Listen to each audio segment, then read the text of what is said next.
are voice of the people. So we're here to do justice to yet another round of conversation. My name is Precious E. Welcome to the show.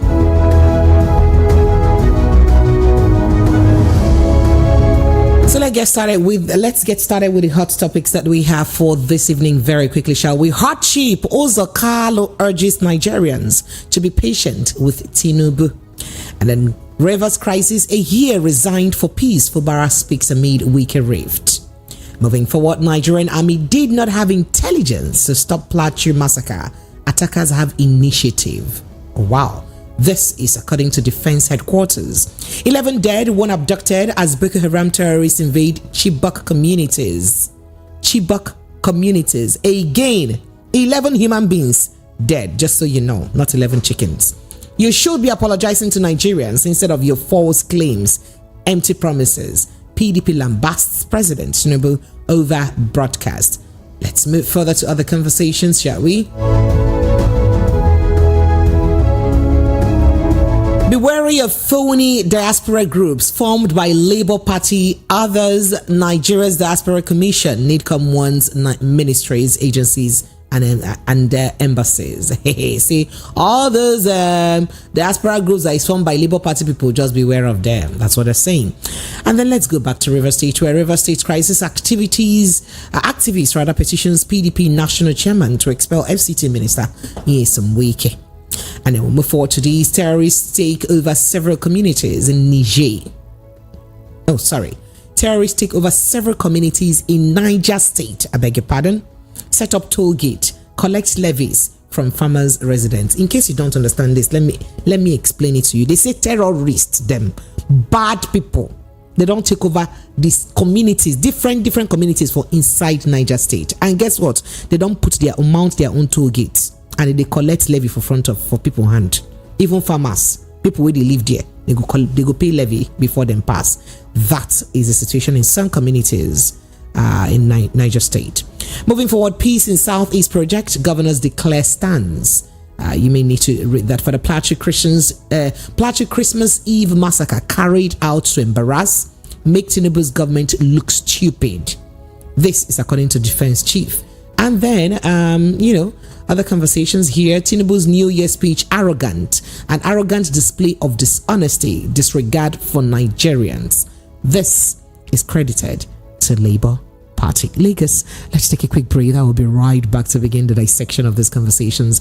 And I have joining me virtually Dr. Andia Kwativa. He's a social reformer and a medical doctor, by the way. He'll be with me. We thought he would have been here live today, but unfortunately, life happened.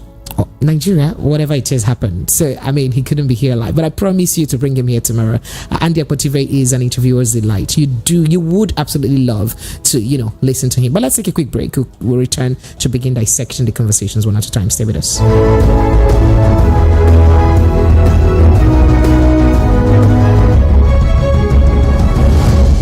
Listen to hot critical analysis and top trending topics of the day.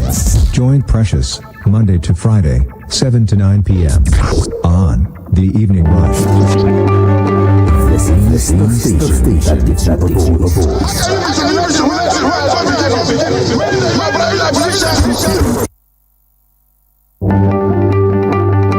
This is the station that gives you a voice. How can you be jubilating when judgment has not been given?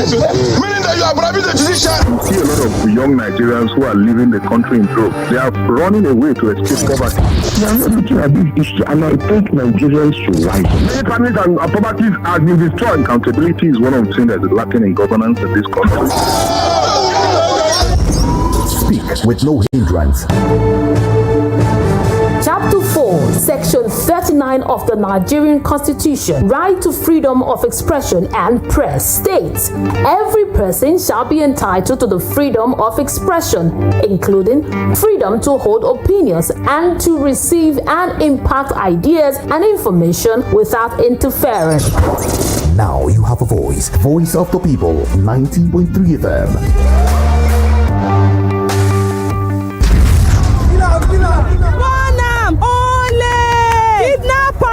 He won't use passenger money, kill him. Sit tire for here, put on for him neck, burn him. Yes, they no go find better work do. Now yahoo, they go do. Burn him. Stop!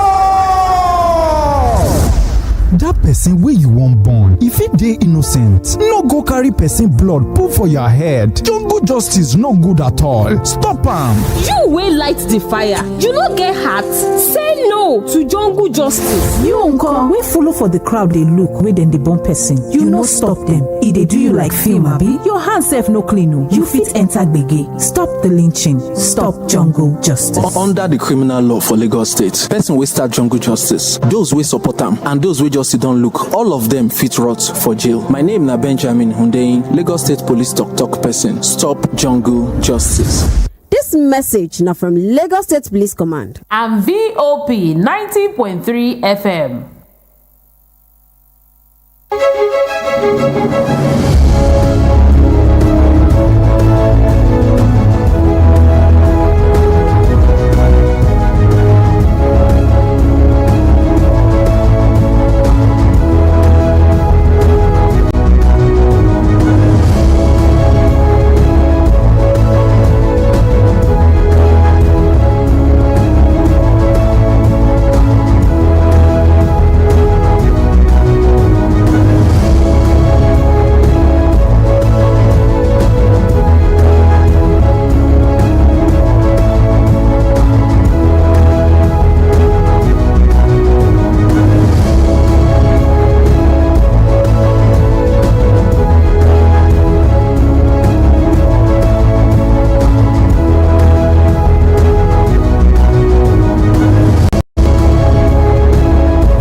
Legacy, you are welcome back. It is still 90.3 Voice of the People FM. So let's get started with, conversations has got to do with Nigeria and its security.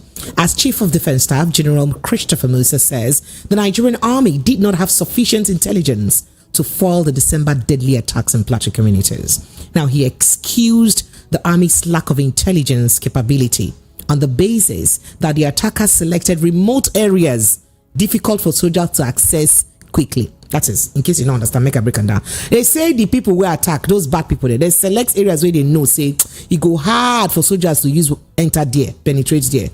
Said that even when informed of ongoing attacks. So in an interview with Channels Television yesterday, Mr. Musa described the Christmas Eve massacre in Plateau State as shocking and unfortunate.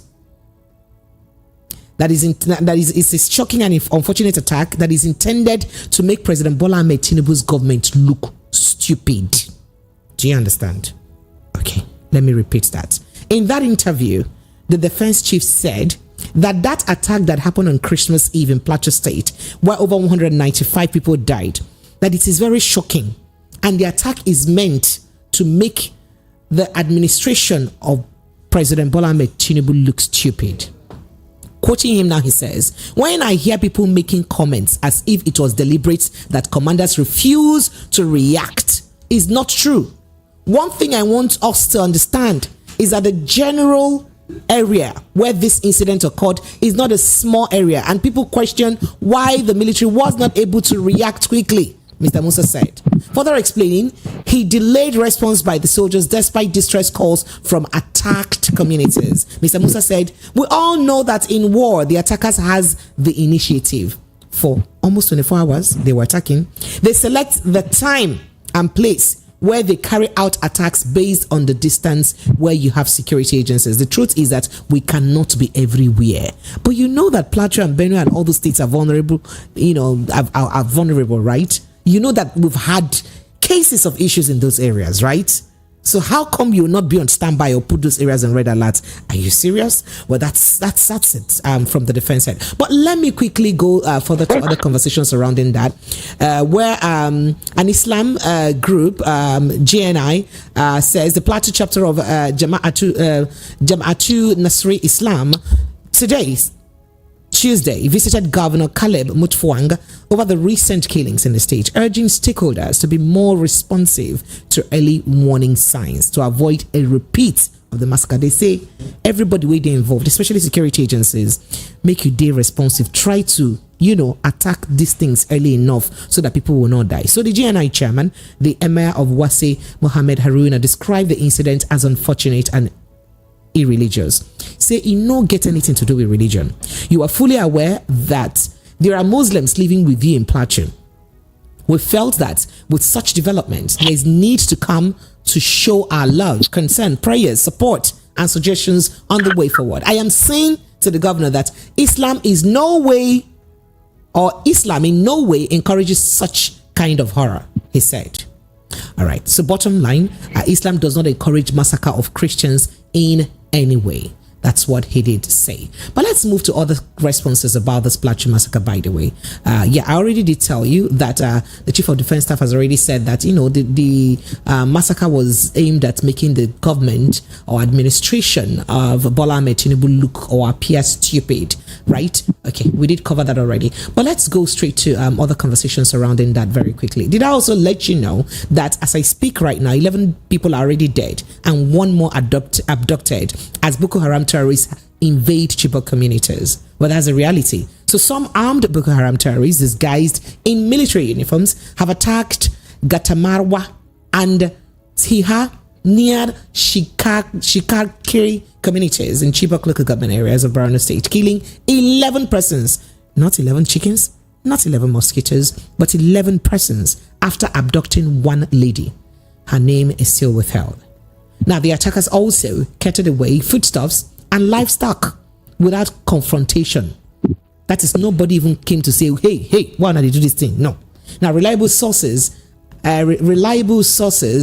and fleeing residents informed a correspondent in this report.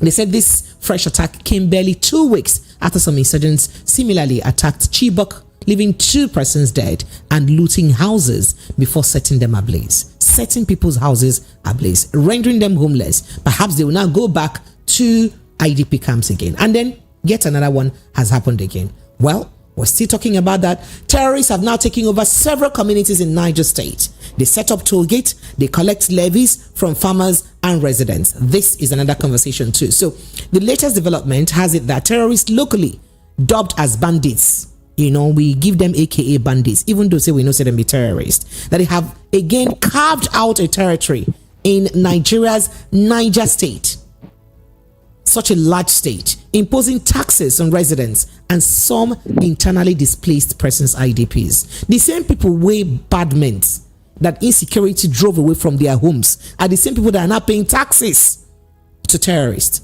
So the bandits have reportedly occupied Dogundawa, Kurege, Kangarewa and Mangoro communities, among several others, governing the entire areas according to their own rules. So now then be the chief of army staff,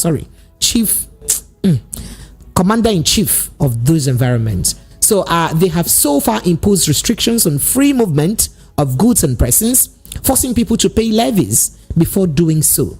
This is according to residents. So last Sunday, according to residents, said last Sunday we were forced to cough out 3.5 million naira levy before the vehicles, convoy or luggage were allowed to leave. A displaced person told journalists. The bandits have also imposed levy on crops, forcing farmers to pay before they could be allowed to harvest farm produce. That is, before you go enter your farm, go harvest your farm produce, you go pay levy. So the situation has worsened such that even IDPs who want to leave the area have to pay certain levy before they can go. That is, you won't run away from the area. You won't leave your house for them, but you must pay amount of levy before you go. So the bandits have turned the area into their own territory, operating unchallenged. I don't know what Defense Headquarters is saying about this one. If they will say that the terrain too is too difficult for them to penetrate immediately, but these people are not crying out now. This is according to local sources. Now, vehicles exiting the area are charged to pay 200,000 naira to 300,000 naira, not 200 naira. 200,000 naira if you're carrying a motor, before your motor go past here, 200 to 300,000 naira. How much would that be transportation to bring in goods from that part of the country now to the south, right? So, and he says in some cases 3 vehicles combined are compelled to pay 1 million naira before leaving. When contacted on the matter, the spokesperson for the police in Niger State was Siu Abiodun, promised to investigate and get back away. Well, I have joining me virtually Dr. Andia He is a medical doctor and author. Very importantly, you need to read his books. Mind-blowing, intriguing, a brilliant author, right? And then he's also an our social reformer. Dr. Andia I don't know if you can hear me clearly. Good evening and welcome. Dr. Andy, can you hear me? Yes, I can hear you. Andy. Oh, Andy. I'll try. Home training will not allow me to do this, but I'll try since you're telling me to do this live on air. All right, so let's go ahead and get your response on the conversation. I don't know if you can help me position your camera properly so that we can get, God bless you. This your handsome face get to come out now. Now you're talking. So I don't know if you heard all of the conversations that we just ran through concerning our security and all of that. So go ahead and let's have your response to them. Okay, so first off, yes, please. I should say that the government that we have in this country, they assume that Nigerians are perhaps the dumbest people on the surface of the earth.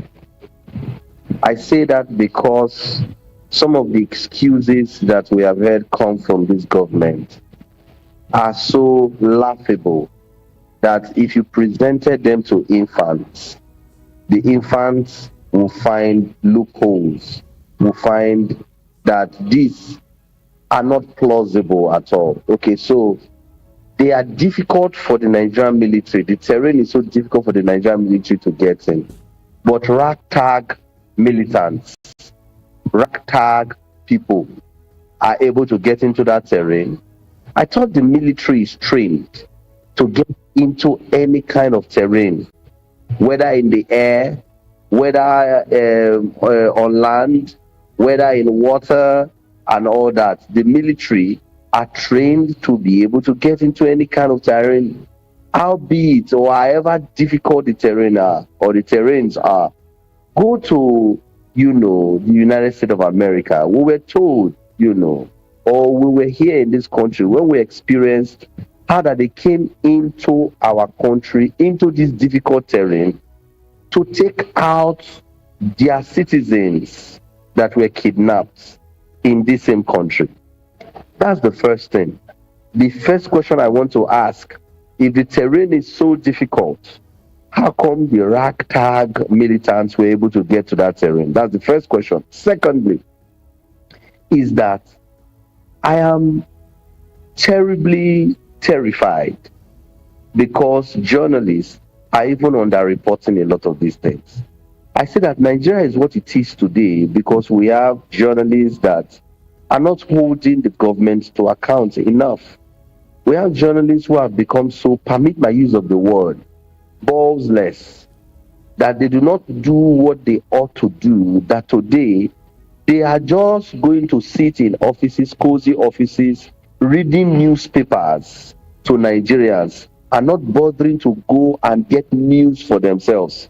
So whatever is given them by Punch, whatever is allowed by This Day, whatever is allowed by The Guardian, whatever is allowed by any of these papers are the things that most of the journalists, who are in their different radio stations and TV stations are churning out to Nigerians, giving Nigerians the false hope. So I am interviewing you like this and I'm collecting stray bullet on my own very sure, Abi. But this is what it is. This is what it is. Otherwise, Nigerians would have been told the truth. How that Nigerian territory have been annexed already by a lot of these militants. Recently, they told us that they had mechanically completed the Port Harcourt refinery. And I challenged them. I went on air and I said, this was the same technical word that they used when they said they had technically defeated Boko Haram. Technically defeated Boko Haram. And Boko Haram is still ravaging Nigeria. It's still killing people, up and down and everywhere. So the thing is, it is simple. If we want to fix this country, there is no challenge. All hands must be on deck. We must learn to do the things that we should do. If you were military. If you were journalist. If you were a civil society person, civil society. If whatever it is that you are, you must do it and do it exactly as the learning or as the training confers it on you. Right? So this is what I think that is the challenge. You cannot tell us that the territory is too difficult to get into. Yet, the ragtag military army of Boko Haram were able to get into that territory. How did they get into the territory? Please tell me. I mean, right now, just not far away from the Plateau attack, we're already seeing terrorists. I mean, people of some communities in Niger State are already crying out that the community is now invaded by not just, in fact, the bandits are not the ones calling the shots. That for vehicles to pass, you have to pay as much as 300 to 400,000. Sometimes 3 vehicles will pay 1 million naira. You that you want to flee away now, you want to run away from the town, you have to pay money to cross the town. You have to pay money to leave. And that they are doing this unhindered, that nobody has challenged them. And then in Chibok community too, they are attacking people. So it's happening in Borno, it's happening in Niger State. I don't understand. So it's moving. North Central is in trouble. Northeast is also troubled. How do we get out of this? You know, it is pathetic. I think that we are just not serious yet. As a people, you know, and when I say as a people, I'm talking about journalists, I'm talking about civil society people, I'm talking about citizens, I'm talking about doctors, I'm talking about lawyers. We are just not serious yet. That's why we permit this perfidy. We allow this stench, you know, in our country. Otherwise, we would say to the military to do what they are collecting taxpayers' monies to do. How do you think that sounds? There is nothing about it that sounds plausible. You cannot tell me that you are unable to get to the territory of what's it called, to go and rescue people, but the ragtag militants were able to get there. How did they get there? Are you, the military, are unable to get there?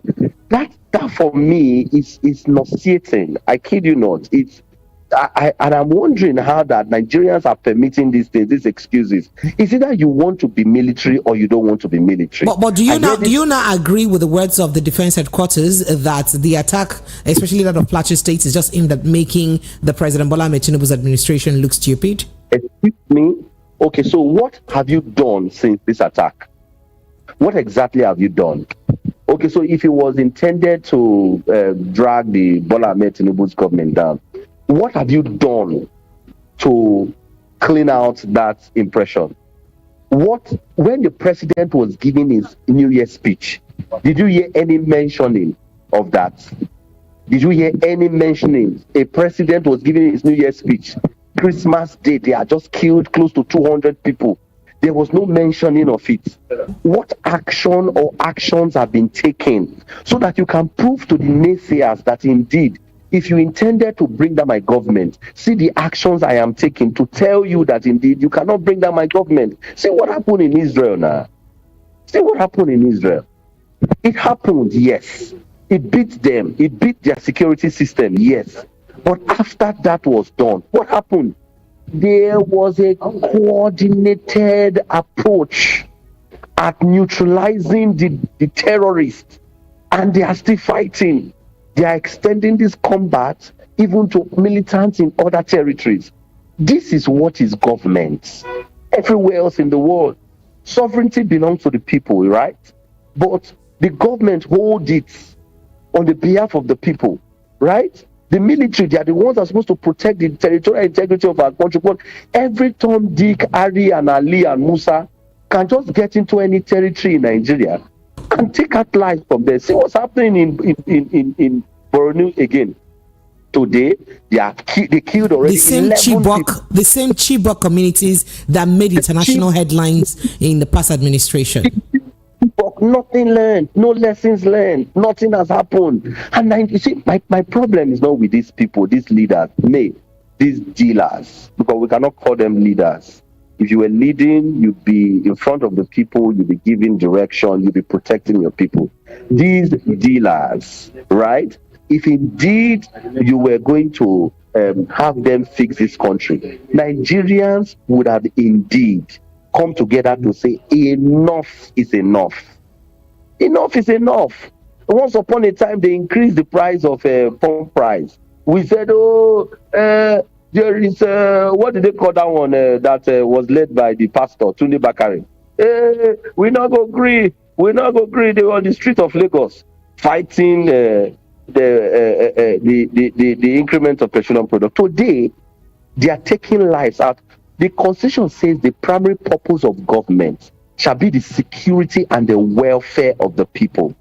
Meaning that That day that you held your Bible, if you were Christian, or you held your Quran and the Constitution, and you swore to say you will protect the people, you swore to do only two things that you knew before you became a president, that you would indeed cater to the welfare of the people and provide security for them. So what security have they provided for us today in our country now? What security? You know, if you're a big man in this country, you provide your security.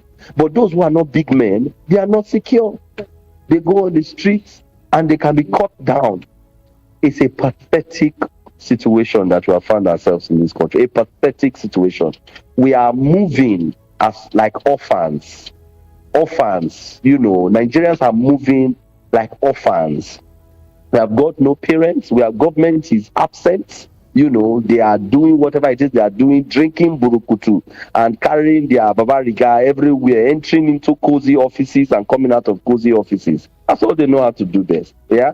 So until we are ready to fix our country, we are never going to be able to fix the country until we are ready. And you don't want to ask me what I understand by being ready. You don't want to ask me on air. Okay. Let me jump in on it. I know you want to ask that. So say that. So what do you mean by being ready? And what do you need the people to do for you to be sure that they are ready enough? Take it back. Everything remains at a state of inertia unless and until an external pressure or external force is applied on it. The country is going to remain until we are ready to take back the country. We must take it back. Take it back. Nigerians listening to me right now, wherever you are, ready to take it back, particularly in this new year. Otherwise, this will just be playing like ping pong. By taking back the country now, what do you mean? How do you expect people to move? Because, of course, you already know the history of protests in this country, especially within this administration, how south it goes. So everyone is scared and worried for their lives. You don't wait for people to come and snuff out life from you now. You don't wait for that now. See what's happening across the country now. You don't wait now. Even the tree is told that I'm going to cut you down today. You find that the tree will be waving, right? The tree is attempting to run. It's even the tree, the African parable that is only the tree that you will tell that you are coming to kill and the tree will remain. It's not even true. If you go back, you find that if you have told that tree, that is the tree go still shake body. Yes, I'm going to cut you down. If you've told that tree that long enough, the tree will be waving. You would see it, that the tree would be waving, even the tree. So look at us in Nigeria. They are telling us consistently that they are coming to kill us. These days, Boko Haram write letters to communities to say we are coming. They pre-inform them to say we are coming. And the government is unable to do anything. I mean, the same Plateau communities also got letters just the next day after the previous attack. They send letters ahead of time to say we are coming. If you don't pay this money, you cannot farm. If you don't do this, you cannot do this.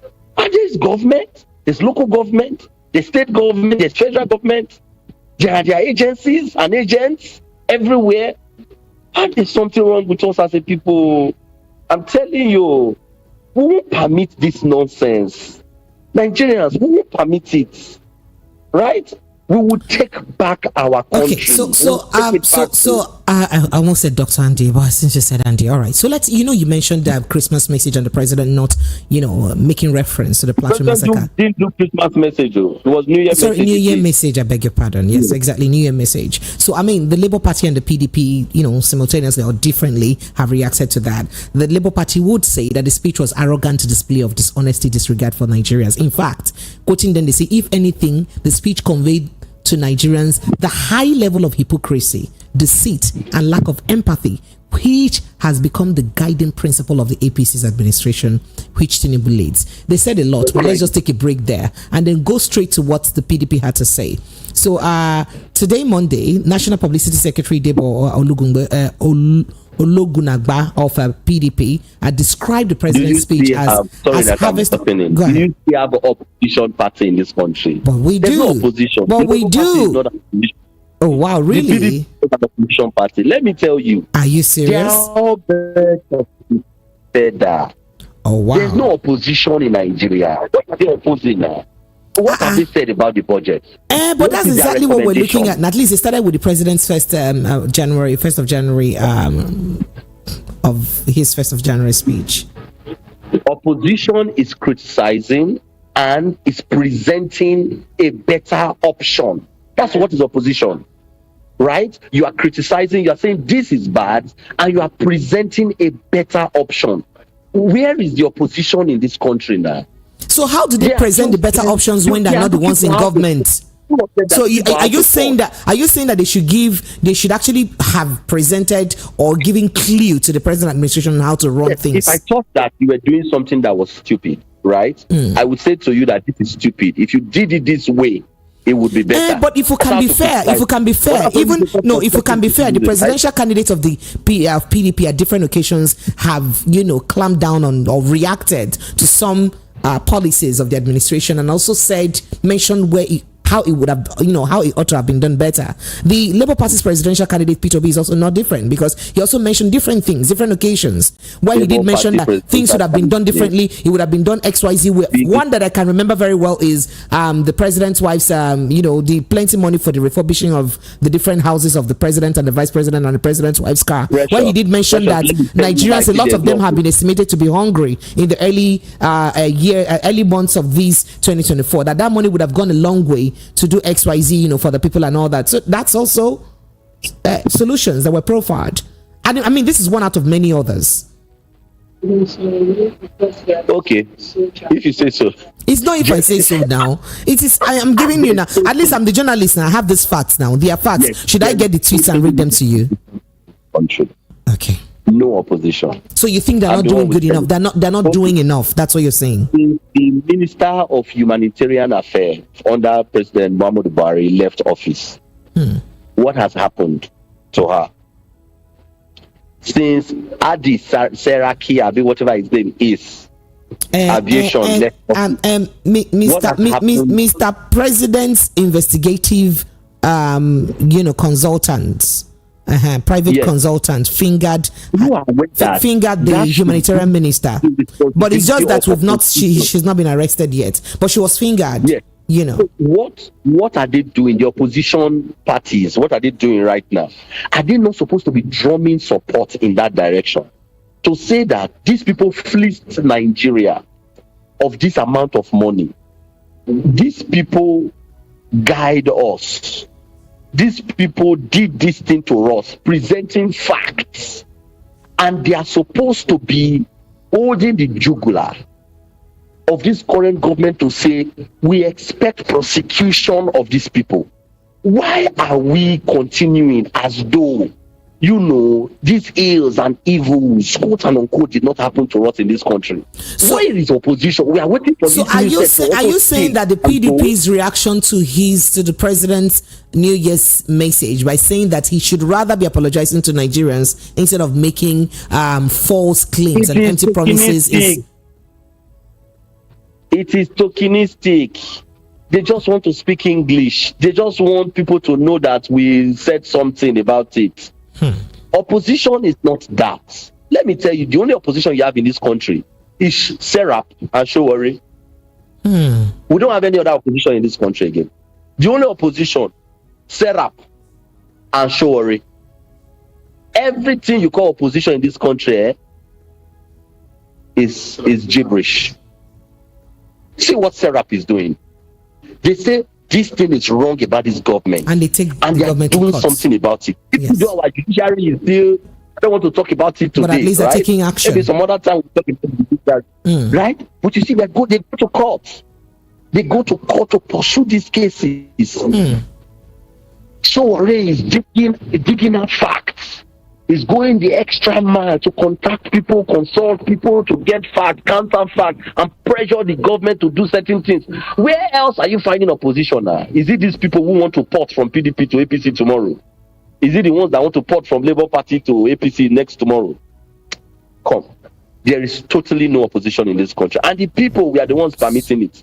Because no one else will help us. We must help ourselves. By ourselves.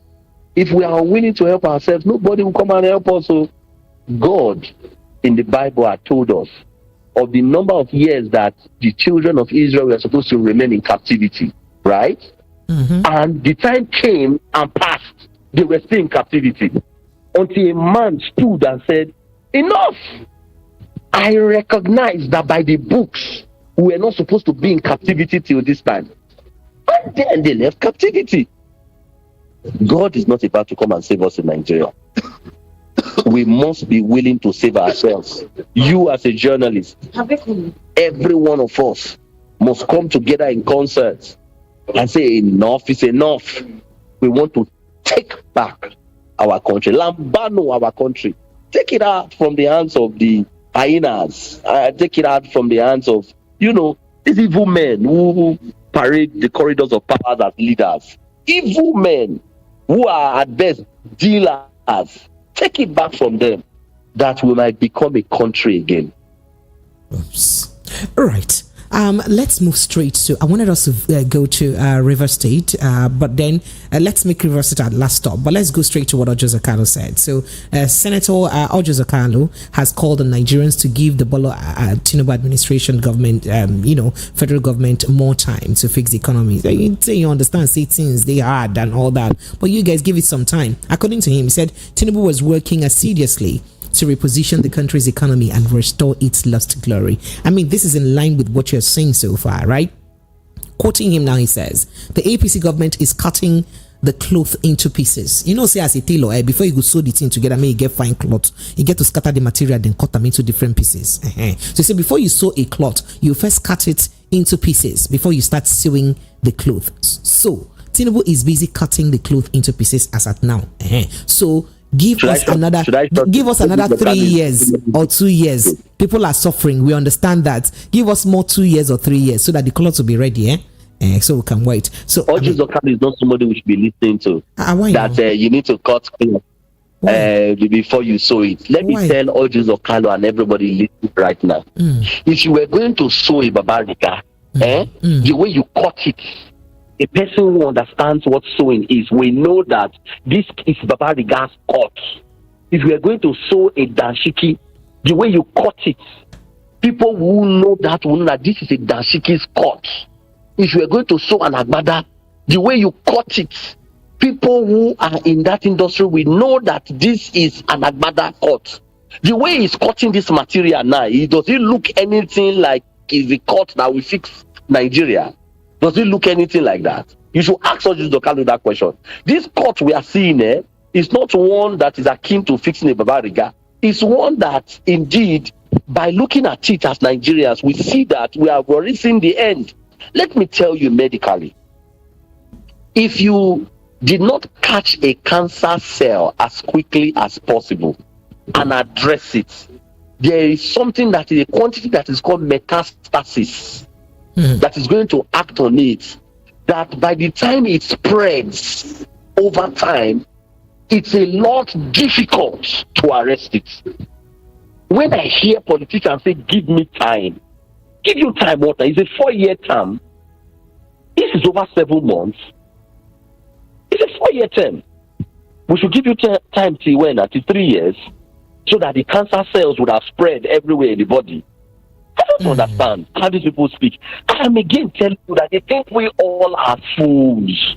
In short, they don't think. Should I say they know that we all are fools?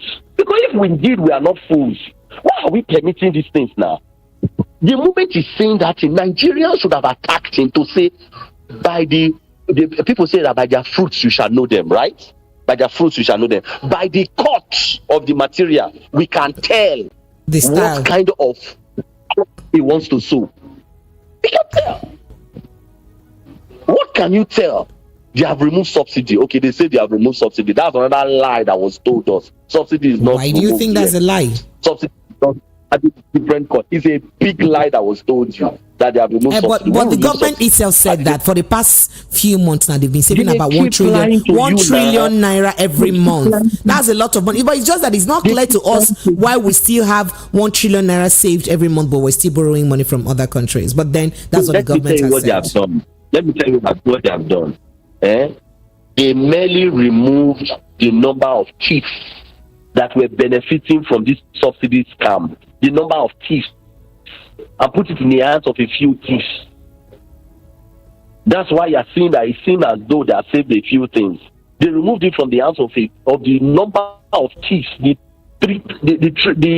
multitude of thieves, and put it in the hands of a few. Why is NNPC the one that is solely? NNPC is no longer. It's not a private company. Are you aware? Of course, they have gone private. It's not a limited liability company. Why are they still determining and still so important? And they're still, and then the direct sales, direct purchase thingy. We still don't know. It's still not clear to us how many barrels that we produce daily, how many of those barrels we export to get in exchange for fuel. We're still not, all of those things still seem to be very sketchy. We still don't have clear, picture of all of those. But me, I have been asking on this show. No, we are asking because I am asking. You may just say that my voice is not loud enough because I ask that every day, every time when I have the time, I ask that we need an explanation of our direct sales and purchase, agreement with NNPC. So we need to know how much fuel that we're producing. How much fuel do we get back from it, and all of that, and then the profit that NNPC is making, where is it going to? Yes, like we did during the time when Tunde Bakare led the Save Nigerian group. I don't know how they were able to save the Nigeria at that time. We need to ask critical questions like the dollar price is going high against the naira. How come the petroleum product price still remains at that amount? How come? How? And then even when international market price, international price for oil or oil price generally, of course, because it's determined by market forces, is high. We're still buying fuel at normal rates in a regulated market. You know what is one chance? You know one chance. You will know one chance. And people listening to me who are used to Lagos thing, they will know what is one chance. We have entered one chance, so serious one chance. So as a people. I'm forced to ask you what the way out is, but before I ask you that question, let's visit other issues again. There's been issues of the Nigerians in Diaspora Commission (NIDCOM) cautioning government ministries and agencies, embassies, and High Commission as well as diaspora groups about phony diaspora groups with sinister and political ulterior motives, parading themselves as authentic diaspora groups. Now, their problem is that if you're a diaspora group, some of them are formed according to them by Labour Party and other party members. So not all diaspora groups are actually known diaspora groups of Nigeria or Nigerians living in diaspora groups. That these are just party affiliates who have a particular mindset. So for that, these embassies, so don't pay attention to them. But then here you are saying that Nigerians are not doing enough. But Nigerians in the diaspora at different occasions have gone to different embassies protesting and at least, showing their displeasure about what's going on in the country. But your Nigerian Diaspora Commission is now saying that, agencies and ministries and, embassies, please disregard these people. We don't know them. They're just party people. How about that? If Nigerians in Nigeria are not reacting, how about Nigerians abroad that are reacting? And now the NIDCOM is also saying disregard them or telling the embassies to disregard them. The intention should not be just to create a ripple. It should be to create a storm. Nigerians, the few that are talking, are just creating ripples. We need to create a storm. That's what the government will understand. A storm to say Nigerians are tired. We're tired of this bad rule. We're tired of this. We need to be speaking from everywhere. In Ibadan, we are speaking. In Nasaba, in Warri, we are speaking. In Ikeja, we are speaking. We are speaking across the country. The intention should be to create a storm and not just a mere ripple, right? We are not doing enough. So they think that they can keep churning out these bits of lies every now and again to us. They know that Nigerians are like this. You whoop in Nigeria, gets to the wall. You whoop him again, tries to drill a hole in the wall. You whoop him again, drills the hole. You whoop him again, gets into the hole to hide. Then they go gather themselves and start praying. They pray. Are you saying that prayer is not the key anymore? Let's pray. Where have you seen that changed anything in the world? Where? You pray. Even the Bible says that we should watch. But we're a country of faith, Doctor. I mean, we're a country of faith. And you know when you say watch? Prayer did not come before watching. Watch and pray. Jesus demonstrated that to us. That beyond just praying, there is need for action. There were times he didn't even pray. He just spat on the mud, mixed it, and put it, and told the person to travel to the River Jordan to go and wash. Action. Jesus demonstrated it. And we are here every morning praying. Come and change our society. Come and bring new leader, good leader. Nothing will change. Everything remains at a state of inertia unless and until an external pressure is applied on it. What pressure are we applying? What pressure? What pressure? It's ripples we are creating at best. We need to create storm. That's what these people who call themselves leaders will understand. We need to create storm in how we write, in how we report, in how we speak up, in how we go to courts to go and pursue certain matters. We need to create storm. If they see like there are 300 cases in the courts every day regarding a policy, they see 300 write-ups, regarding a policy. They see people are speaking everywhere across the country regarding a policy. They will sit up or get out of there. All right, so Dr. Andy, let's quickly stop by River State. Let's touch on River State. So the crisis between, in River State between father and son. My brother Sim Fubara and his father, Nyesom Wike, still seem, to be going on. And Nyesom Wike, a human rights activist, a member of the People's Democratic Party, Mohammed Sanusi Issa Danada, has petitioned the acting national chairman of the party, demanding immediate expulsion of former governor of River State and minister of FCT. He made a common for the party, in fact. So then others said that Wike's continued presence in PDP had caused significant harm to the state, stressing that Wike's anti-party activities had not only tarnished the party's image, but, eroded the confidence of its members as on the party's leadership. He said a lot too. But let me quickly run through what, the governor had to say about Anderson Ehie's resignation. You do recall that Ehie did resign as not just as a speaker, which is a factional speaker, but he did resign as the president. As a House of Assembly member generally, right? So Governor Sim Fubara of River State has explained why Edison Ehie resigned as Speaker of the River State House of Assembly. Fubara explained that Ehie's resignation was aimed at paving the way for peace in the state. He disclosed this while addressing dignitaries, including former governor of state Peter Odili and his wife Mary Odili in Port Harcourt. So according to Fubara, therefore, whatever it will take, as seen in our decisions yesterday, most of you were worried why the speaker would resign. It is to tell you what we can do for peace. In fact, quoting him, he says, it is not about what we can or what we want to gain. It is not about the power we want to exercise, but at the end of the day, ask what we are living for our people.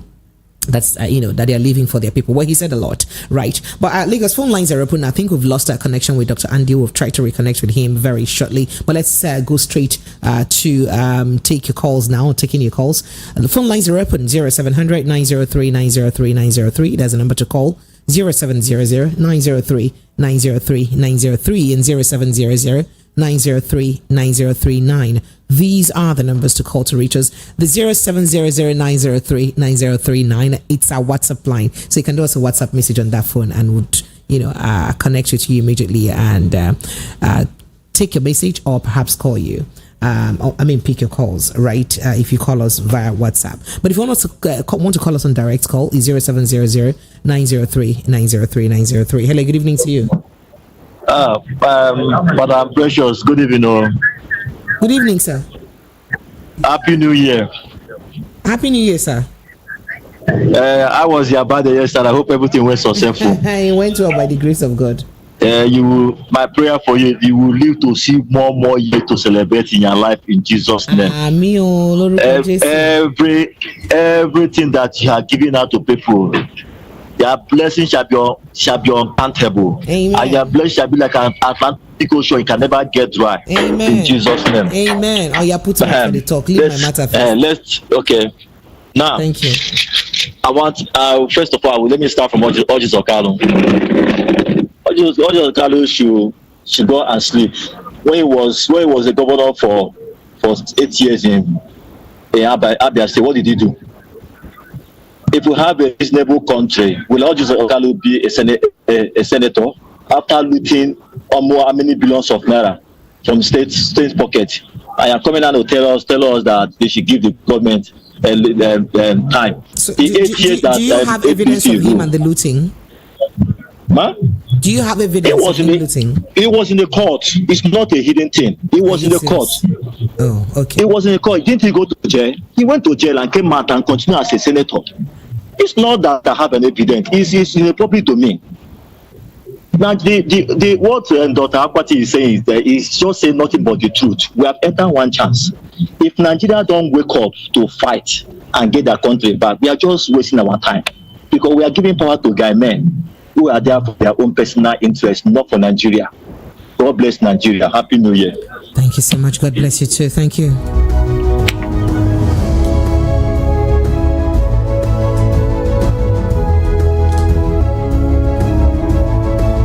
All right, phone lines are still open. 0700 903 903 903 0700 903 9039. Hello, good evening. Hello. Hello, this is John from Bagada. John, you're welcome. Go ahead. Let's hear you. Yeah, so what I want to say is the guest on the show today, I think he deserves a crate of Odeku.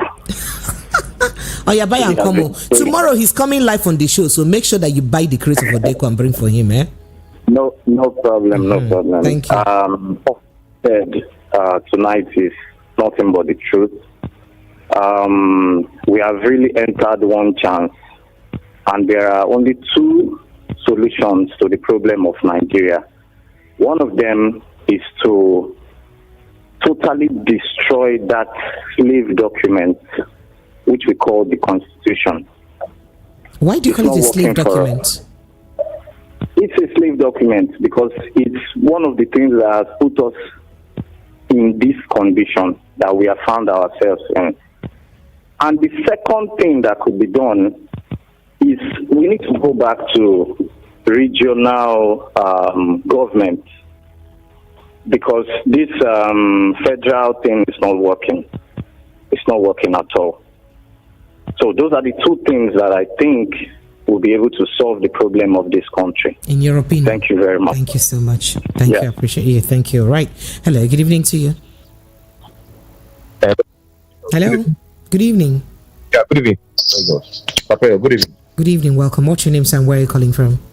Happy New Year. First time on the live from Ikorodu. First, you're welcome. Go ahead. Let's hear you.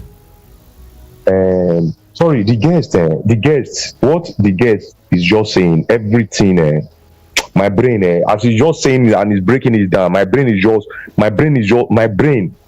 as in he's just opening my brain. You see, it's just the truth. Everything he's saying, the way he's breaking it down, as if maybe this topic should not just end today. I'm telling you, he's saying the facts. As in nothing but the fact. This time is not time for prayer. This time is time for action. What is happening? What is happening in this country now, Sister Precious? Is really getting out of hand. He's just saying the facts. Honestly, he's saying the fact. I cannot wait for him to come tomorrow. I cannot just wait for him to come tomorrow. All right. Thank you. Thank you very much. Thank you so much. Okay. All right. Hello. Good evening. Can you help me turn off the volume of your radio set, please? Hello. Good evening.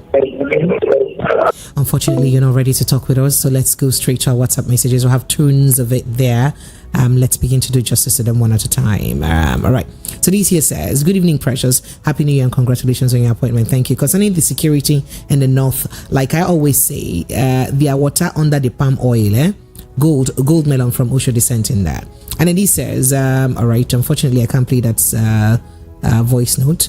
And then this Egege from Agege says the government of the day know that they're doing. The government is accomplice on what's going on and in other activities, security activities. This is so because criminalities are used to create fear in the people in order to vote against their conscience during elections. If I am wrong, why then did the government refuse to create community policing, and why do they refuse to expose those behind the financing of crimes in Nigeria? One thing we must know is the holy books makes us understand that it is appointed for a man it is appointed for once for a man to die, then comes judgment. Let's always remember eternity in all that we do. That's what you say. That's for those who believe in eternity. Hello, good evening to you. Hello, good evening. My name is Sulaiman, you're welcome. Go ahead, let's hear you. You see, your guest has said it all. In fact, they have said virtually everything, the most important fact that needs to be done in this country. But the question there is, how do we fight back? It's right. That law is from Newton's first law of motion, that an object will remain in its present state of motion unless acted upon by an external force. Yes. That is Newton's law of motion. You understand? Which is very, very correct, which is the right law that fits this country. But who is going to fight? Thank God that you know what has happened in the past protests that people try to conduct in this country. We'll get killed. And nothing will happen. The best people in position to lead that fight are you journalists. Nigerian journalists are. I'm sorry to know. I'm sorry. I'm not insulting you. What I'm saying. I should leave the station and go to the streets. That's what I should be doing. Then how will you hear what I'm saying? You want to die? No, it's not about dying. Everybody will die someday, so I'm not even afraid of death. The thing is, I am doing my own talking on radio, but he said I should leave the studio now. I'm not leading protests, so I should stand up and go to the streets to do what? So I should stop talking on radio. It doesn't have to be a protest. You're blaming us now. The Nigerian journalists should lead the protest. So how do you want us to lead it now? I'm not saying that you people are closer to them. You can interview a governor. You can sit down one-on-one with the governor. We cannot do that. But as a journalist, you can sit down with one-on-one with president. You can sit down with one-on-one. I have brought notable people here. I mean, just in a few weeks ago, the spokesperson to Sonolu came here, and I even opened phone lines so that you guys can talk to him directly. Now, most of them don't even like phone lines to be opened, but I did that on this show so that you can talk to him directly. What else do you want me to do? Okay. If you can do that, we would like to go. You know what I'm just trying to say? Maybe you don't listen to this show. People are trying. You are trying your best. You understand? But look at this Middle East journalist that got killed last year that were clean. Look at other journalists that got jailed up in Egypt for that those are journalism. They are trying their best. You see in Nigeria, they are trying your best. But the moment you try to go at some point, they get killed. I'm not saying I'm blaming you. So what I just want to ask from your guests is if you can get in contact with him, that how do we do it? This fight, this pushing, so that we'll not remain at home. Because even I'm not a supporter of all these people that say we should pray. Till when are we going to pray? Till when do we start praying? Till when? For how long? What prayer? Do you think God himself is just like somebody that wants to write an exam now? You are not reading and you say, God, let me pass. Are you not deceiving yourself? Or you are saying at all you don't work and you say, God, give me money. And we got to not be saying that deceiving yourself. So not until we also took a step on our own, bring out an action, nothing will happen. So let's pray about it. Even me, I'm not a fan of saying we pray. Are you hearing me? All right, I can hear you. Thank you. So that I can talk to someone else. Please ask your guest, how do we start this fight? Okay. How do we go about it? Thank you. Hello, good evening to you. Hi, Precious. Hello. Yeah, this is Remy. Oh, hi, Remy. You're welcome. Yeah. Go ahead.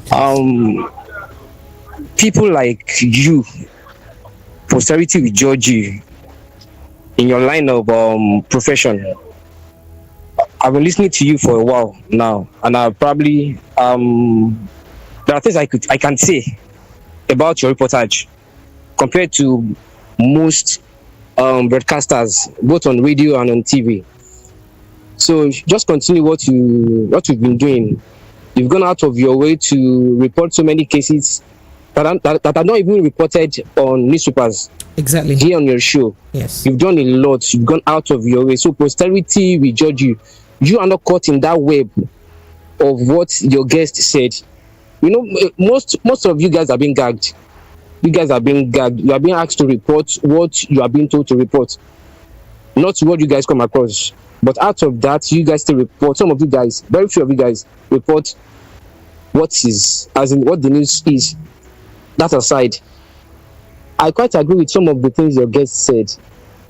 But one of the things I disagree vehemently is the issue of opposition. He said there are no oppositions except Showore and Serap. That is false. Does he have any idea how much it cost? Litigation, cases the likes of Obi and Atiku took to court, down to the Supreme Court. Can an individual do that? Can I do that? Which one's into millions of naira? How else do you want someone to probably to be an opposition? That is one legal way. Two, do you know how much it costs someone like Obi to be traveling to visit people in Plateau and the likes? And you're saying there's no opposition. Do you know what it takes to provide solutions as an opposition on different cases? You are saying there are no oppositions. There are, but they are few. We do see what Obi, what even Atiku, even if I don't align with his ideology, the criticism about the current government. So he shouldn't say, or maybe I would say he's wrong. I choose not to agree with his own view. Lastly, the issue of insurgency. It's quite obvious the government is solve this issue. As at now, I'm not sure they've recovered any of the community taken by the terrorists. I'm not sure they've returned any of the communities back to the IDPs ever since 2015 when this thing started. I'm not sure they've recovered any of those communities. And if they truly want to do that, that should be the first step. Recover those communities, return people back to their homes. But they've done none of that. Each time we come on air to complain about killings here and there. So it's as if they are complicit. Even if you choose not to think, the signs are showing they are complicit. What is taking so long for them to recover those communities and take people back to their homes? From Zamfara to Taraba to Benue, name it. People are living in IDPs. They are not even safe in IDPs. And the speech the president gave on that day, for him not to even mention that case shows, even if it was pre-recorded, they can still edit and add that to it. But it shows that kind of how they see with the people. Okay. All right. Hello, are you done? Hello? All right, let me go straight to more of my messages. I think I lost him there. Oh, goodness. I'm having network issues now. Hello, good evening to you. Hello? Hello? Yes. Yeah, Sir? How are you? I'm fine, thank you. Remind me your name, sir, and where you're calling from. Happy New Year. Happy New Year, my name is C2. I'm calling from Freetown, Sierra Leone. You're welcome. Go ahead, sir. Thank you very much for this program tonight. And the gentleman with you that spoke eloquently, I appreciate him. Precious, sir, I want to tell you something. You know, when we say something here, this station is called the Voice of the People. Absolutely. I know there's you people are trying to make it the way it won't look so bad. I know that. But there's something we ourselves knew that you people don't know. We need to keep it for you people to keep it to the government. Say, look at this. How are we going to? I think we are all looking at the solution to solve Nigerian problem, right? Nigerian problem is in the hands of everybody to solve it out, to solve Nigeria. Believe you me, what I'm about to say now is exactly how we need to sort it out.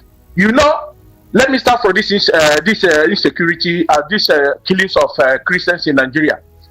You see, there is an agenda, but when we say it here, you people think we just. Maybe we hate somebody or we are not seeing. Oga, calm down. So speaking of insecurity, you would agree that it's not only Christians that are dying. You would agree that Christians are not the only victim of insecurity in Nigeria. You know that for sure, right? Okay. I'm talking about the massacre. That is a fact. Now. I am just saying that insecurity in Nigeria, some of these areas where you hear that people are collecting, paying money before they go to their farm, they are not all Christians that are paying money before they access their farms. Some Muslims are too. So I just want you to understand that insecurity is affecting everyone. Victims are across board, but in both religions. In fact, including traditional worshippers. Yes, but the killing himself, these people that are being lettered in IDP camp now, there is an agenda and there's the reason why they are there. That is what we are trying to explain to you people, the reason why these things are happening. That is number one. Number two, you see, NSAS was the perfect time to take Nigeria back from this hands of these criminals. That was the perfect time for the whole tribe. Were you ending SARS, or were you fighting bad governance? There were two things now. No. So you started with saying you wanted to end. Here. I'm coming. Okay, go ahead. That was the right time to take Nigeria into the hands of these people. That was the perfect time, because the whole Nigeria came out. But do you know what happened? They turn around and put NSAS into tribalism. That is what happened, and that is what killed that move. They make it to become tribalism. A certain group wants to destroy certain places. I will not call them, but people that are going to call it here say the truth. That is what happened. And let the fire drop. Because from what we have, from the history we have read, and from what we have seen, there is some things you need to know about Nigeria. They don't want to tell you. There are some things. If it is possible, let every tribe kill their politicians. Get rid of their own politicians. Oga, okay. Not be my own radio. You stop this one. Oga. So you see why I will not. So you are advocating for people to die, for people to kill people, and you want me to carry that on radio? Biko, you guys disregard whatever you've heard. I beg you. Thank you so much. Not on my platform. We are, in fact, this is a disclaimer. This is in no way connected to the voice of the people. You guys stop now. Stop all these things that you're doing now. Hello, good evening to you. Hello, good evening, Madam Precious. Good evening, sir. Welcome. What's your name and where are you calling from? My name is Daniel Ram. Daniel, where are you calling from? Okay. Okay, you know, one of the callers asked the guest the question, say, how do we fight this battle? If you remember last week, I asked this same question. I say, you know, sometimes when people, especially our brothers in diaspora, they will say, oh, it is Nigerians that are the problem. They don't do this, they don't do that. I keep on saying something. Exactly what the man said. You say, remember that this very government now, this very regime is different from the PDP regime, especially during good luck. These people are ready to. All right, unfortunately, I think we're losing. And the emptiness to go outside, protest, can be killed, honestly, and nothing will happen. Just like what happened during the NSAS, nothing will happen. So the question I'm still asking is, how do we fight these people? Because number one, we voted, and we know what happened. Far from this by voting the right person or the people's choice, but unfortunately they did everything possible to make sure that it didn't work that way. So how do we actually fight these people, and how do we get this government back to the people? Thank you, Precious, and happy new year. All right, thank you so much. Happy new year to you too. Okay, all right, moving forward to some messages. Sahid Barrow says, good evening, Precious and Dr. Andy. It's so unfortunate the kind of looters and suckers that we have parading themselves as leaders. How could we have a president that is playing politics with the lives of citizens? How did he do that? He said they are scheming for how to win 2027 elections by refusing to go all out on those animals terrorizing the country because they wouldn't want to incur the wrath of leaders in the north. How can a God-fearing man watch as a country he leads go astray? Things will remain like this until we rise against them and take our country back, from them. To their supporters. How market now? That's what you said. All right. Hello. Good evening. Yeah. Good evening, Precious. Mazi Richard from Germany. You're welcome. Go ahead. Please, sorry for what the second to the last caller said. I think he was a bit harsh, And secondly, like the guest was talking about SERAP. SERAP is like kind of NGO or something like an activist group. It's a non-governmental organization, it's non-governmental, yeah. And you can't compare them with a political opposition like Labour or PDP, because I've been watching them for several years now. They always go to court, but I have not had any good,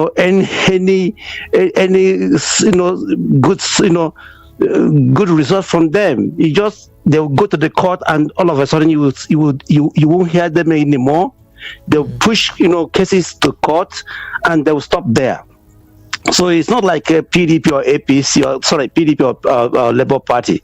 If the Labour Party going to court suing Nigeria government, or let's say Buhari government, or this Tinubu government, for what? What P2B is doing is exactly what an opposition leader is doing. Did you hear what the doctor said? That they should propose solutions. They should dig further. They should seek. So you're saying that it would have been, is it illegal for P2B to take the government to court if he feels that what they're doing is not right and they should have done it better? Are you saying that that it would be illegal? No, he can do so. No. I think, for example, I wanted to tell you a scenario here.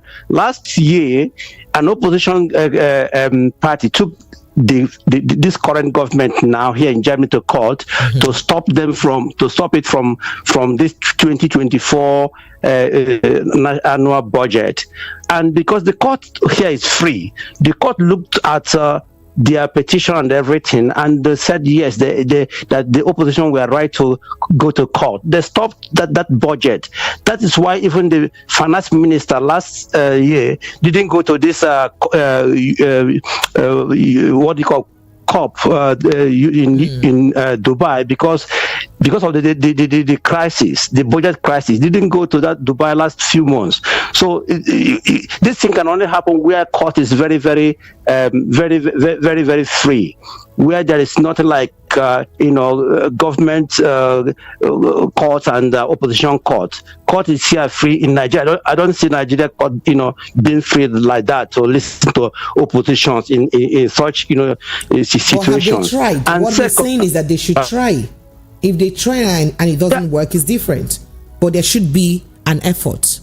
That's the point. Yeah, exactly. Yeah, but you have seen, for example, now look at River State crisis, whereby even they go to the court and the court is just playing, catch me if you can, cat and mouse, and I think it's a waste of time somehow.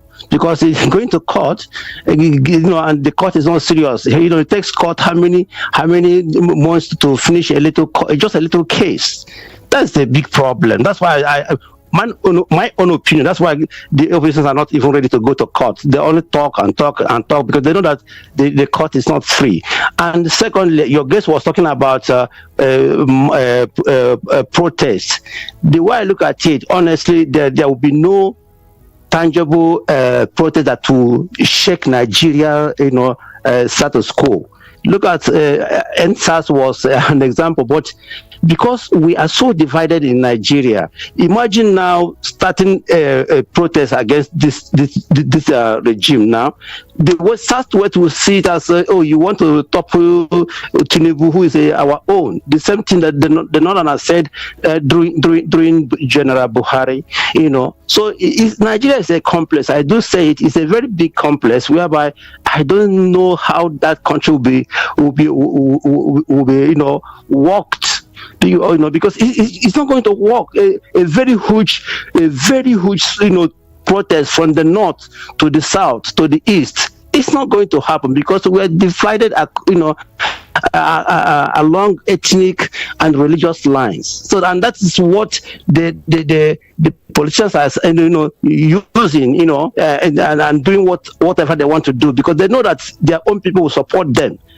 Jonathan was the only person that was like, okay, because maybe they look at the Ijaw people as, there are not many. That's why they were able to, demonstrate against him and cajole him to removing subsidy in 2012. And if you look at those people who went for that demonstration, was mostly from the north and from the from the southwest. That's how divided we are. So somebody who is telling you protest, it's not going to work. It's not going to work in Nigeria. It's just too complex, honestly. Thank you, my sister. God bless you. All right. Thank you so much. I appreciate you. Okay, so let me go back to my messages now, because I have a lot of them to respond to. I think I took that from Sahib Barwa already. This here says, Adibola Adiola from Ijaye says, good evening, precious. Happy New Year to you and thanks. Please help me greet your guest. He's wonderful. Please, I just want to say this. If Nigeria is not restructured, the only way out is to allow the minority tribe rule the country instead of the majority tribe. Victor from Afoluku says, ask your guest that is it Labour Party and PDP work to tell Tinubu and APC government what to do? So Tinubu and APC government don't know what to do and they are in power. This government will not do anything with the security situation. So you know what? He's going to be here flesh and blood tomorrow. So you can ask him all that questions. And Harry Ogada from Palm Grove says, he said, give him time. The same slogan they said during Buhari, we will continue with that until 8 years is gone. Ha! God have mercy on us in Nigeria. That's what he said. And then he says, Madam Precious, if I really want to speak my mind about this Nigerian government, they may come to VOP. Madam Precious, I just want to say congratulations to you. Please, ma, do not forget me with promise. Thanks. With which promise? Hey, ACM Michael, that boat has sailed a long time ago. Hello, Precious. I love listening to you. But for tonight, I am against you. Why are you interrupting your guest for speaking the truth? Tell Nigerians, So I should not ask questions again. I should not react. I should just keep quiet and just be watching the guests talk. You guys are Emmanuel from Isolo. I appreciate you anyway. Thank you so much. And then this here says, good evening, Precious. Pretty Precious. Did you know or did you think that this one chance have plans for Nigerians? The answer is big no. The people that is in power are guy men who are after their own plans. Nigeria, wake up. That's what you said. This 2024. All right, phone lines are still open. Let's continue to take your thoughts and reactions. 0700 903 903 903 and 0700 903 903 on WhatsApp. And on YouTube, quite a lot of reactions on YouTube. But let me just run through this call and I'll get back to taking your WhatsApp calls. Okay, I think this says all that actions Nabubo Nigerians know it. That is Ola Adewale, and he says, who created the terrorists and bandits? Are they from space? Who do we hold responsible? Who? And then we now remember that list that the UAE passed on to Nigerians that Mr. Darlington always talks about. Where is the list? Why can we not have those sponsoring terrorism in Nigeria? Okay, and he then says there are facts to follow the loots and recover those loots for the Commonwealth. We in the diaspora agree and stress that the people are not ready to take their belongings or to take their country back from the leaders. Well, let's take this call and we'll get back to that. Hello, good evening. Hello. Good evening. Yes, sir. Welcome. How are you? I'm very well, thank you. How about you? Yeah, I just want to thank you for the good job you're doing in the station. Thank you. I appreciate you. You're well done. Well done. Thank you, sir. You see, Nigerians, it's like we always sleep. I don't know what happened to us. The issue of these bandits rampaging. All right. Okay, so the calls just didn't want you to be here. So going back to my messages, so Steve from Ikeja, get your message. Thank you so much. I appreciate you. And then Nana from Okafa says, Ojo Zakalu is say who should be in prison for all the money he stole from your state, Abia State, as governor. He was acquitted by the court for technicalities and not because he didn't steal. Meaning that the court did not declare him not guilty, right? Is that what you're saying? All right. Thank you. The guests will hear you too. Thank you so much. Appreciate you. Chima Daniel says, good evening, Precious. The daily report of extrajudicious killing in Nigeria scares me to my bone marrow. Honestly, you don't even know. The ones that are reported there is not even here. Okay. All right. And then Frank Onero from USA says, Ojikalo was convicted by a court of competent jurisdiction of looting Abia State funds. Ojikalo and many in the present government have looted our collective resources and obviously don't have the character and capacity to address our challenges rather than fill their pockets and that of their friends and families. God help Niger. That's what you said. And then this here says, good evening, Precious. Nigerians have been irreparably divided along ethnic lines, and the politicians know this and are using it to work against the rest of us. Now, this malicious ethnic cleansing, especially against Christian communities in Nigeria, is looks like Islamization in action. Your analysts should know that the main purpose of the opposition is to oppose everything and oppose nothing. Opposition is to point out what is wrong and not why it is wrong. Those in government are not living in the moon. They are only being insensitive. Fubara is eating with the devil with a short spoon. I hope he won't lose the hand to hold the spoon in the process. Well, we hope he doesn't. And then this here says, good evening, precious. Happy New Year. Thank you so much. Okay, so this is your biggest supporter. You can, oh, please, thank you. Please, how can banditry, insurgency, and terrorism stop in this country when the so-called government officials and politicians negotiate with them? Who negotiates with crazy people? It's so pathetic, sickening, and saddening of what's happening in this country. You say, well done. And a big thumbs up to you. Okay, thank you so much. I appreciate you. Going back to the phone lines now. Hello, good evening. Yes, good evening. Welcome. What's your name and where are you calling from? My name is Shola, and I'm calling from Alimosho. Shola, you're welcome. Thank you so much. You're welcome. Go ahead. Thank you so much. Yes, it has been so interesting, all the great viewpoints and everything. Thank you. And I just want to emphasize on the fact that Nigerians, we are just a peculiar set of people. Even with all the things that have been rubbed in our nose by these leaders that we know that are dealers, like one of the callers has mentioned. And because of ethnic bias, religious bias, and all those stuff, we tend to support these dealers. And what I just feel we need in this country, let's call a spade a spade. We might just be mild so that it won't be too harsh. But the message must be passed, just like your guest speaker. We need total cleansing in this country. I'm telling you. See, there's a saying in Yoruba, I'm going to translate. It says, it means that you cannot, with a soft mind, say you want to collect your entitlement, just like when a lion or a wild animal has your belonging, or let's say it takes your child, let me put it that way. You understand? For you to rescue that child, you need to be ready to take it back. So the truth of the matter is that Nigerians are so docile, and then we just keep saying the same thing until somebody mentioned something and said that Nigerians that based on ethnic differences that it's not possible for Nigerians to come together. I don't agree with that. Hunger doesn't know tribe.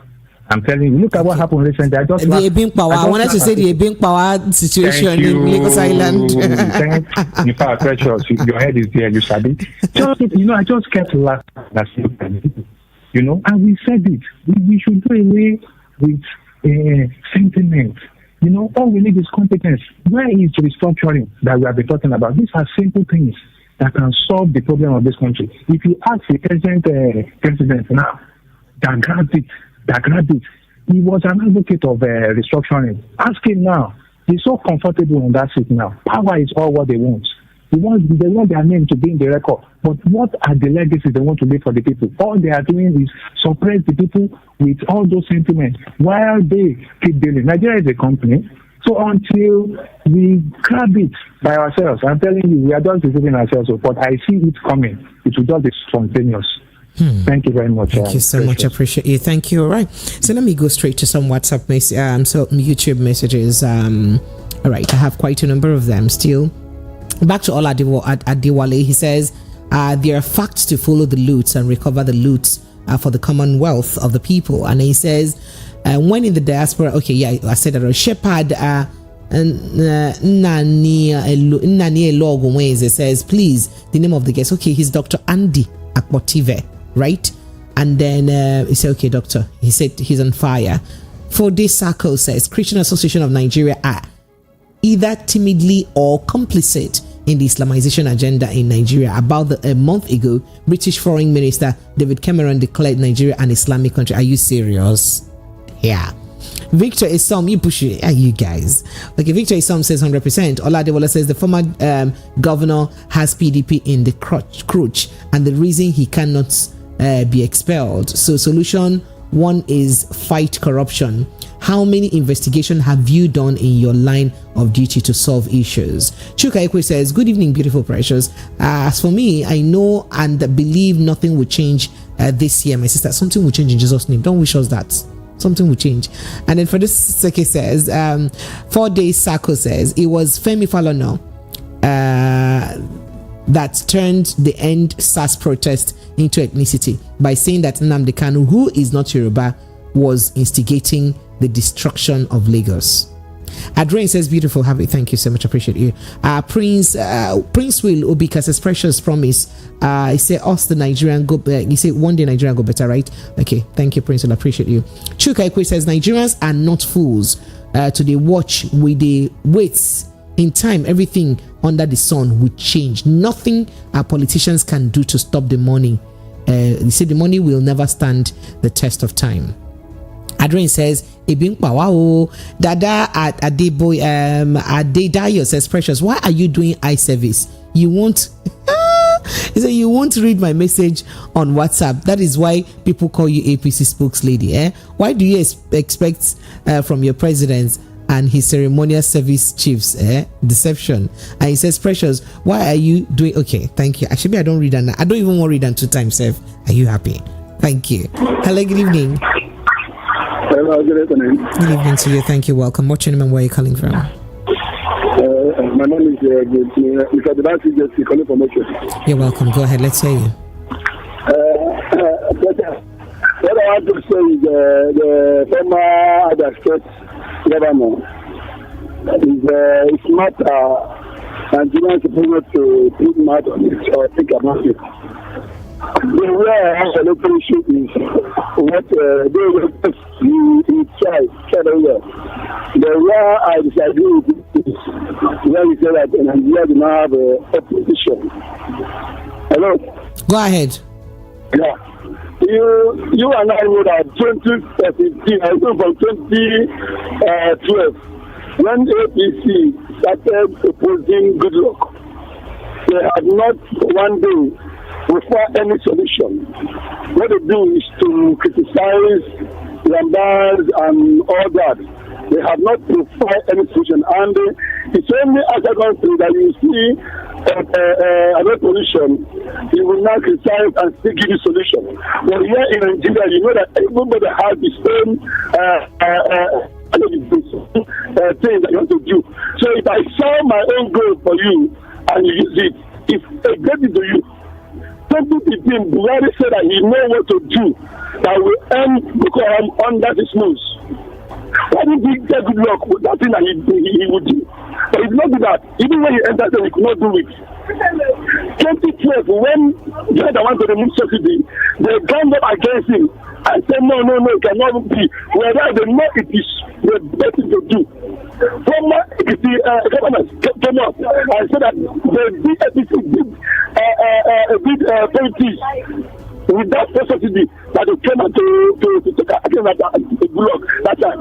So for you to say that there's no opposition, I don't agree with him. There is opposition, and what they're doing now is to criticize what the government is not doing well. If the government is right, let him go back to his joint board and put it right. That's my thought this evening. Thank you. Thank you so much.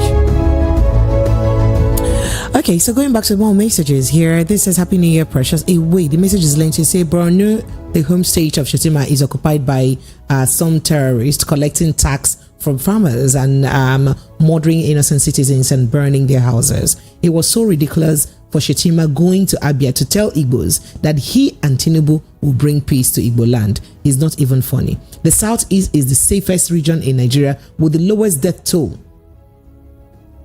today. Okay, said according to Google, Benjamin Carlo is deputy speaker. Is a Benjamin is there as a deputy speaker that it is confusing him. He said his relevance in Abia State, Igbo land, is generally in diminishing rapidly with the continued detention of Mazi Ozokan. Well, you said a lot, but let me just take a break and take a few calls. Hello, good evening to you. Hello, Auntie P. This is your sister, Jabat Sarah. Hello, how are you? Sarah, Happy New Year. Happy birthday. Sarah. Happy New Year to you. Thank you. Oh, it's so good to hear your voice. Thank you Congrats so much. on your new role. I thought the plan was jackpot. Which one you can't go collect promotion? Are we not jackpotting again? You didn't carry me in your luggage when you were jackpotting. Now you left me here. Now when you left me here, how do you want me to do now? I have to survive now. Auntie P, leave Why are you doing like this matter. now? Matter. How much is dollar today? You should have put me in your luggage now. How much is dollar today? Today? That is not in our conversation. That is not in our discussion. Don't worry. Go ahead. See, Auntie P, doesn't Nigeria matter give you exhaustion? If I go to any gathering in Canada here and they start Nigerian topic, I get exhausted. I feel after I leave, I feel a bit empty. Like God, then you should be giving me a pat at the back now. You should give me a pat at the back for doing this job all this while. No, I really give you credit because I couldn't do it. Like, I will need therapy after I do this kind of job. God knows I will need therapy because I can't. And all the Uzokalu should keep quiet. He should just close his mouth quietly and sit in one corner and do according to whatever they tell him to do. He should not put his mouth here. And can is as bad as a can of worms. They should just go away.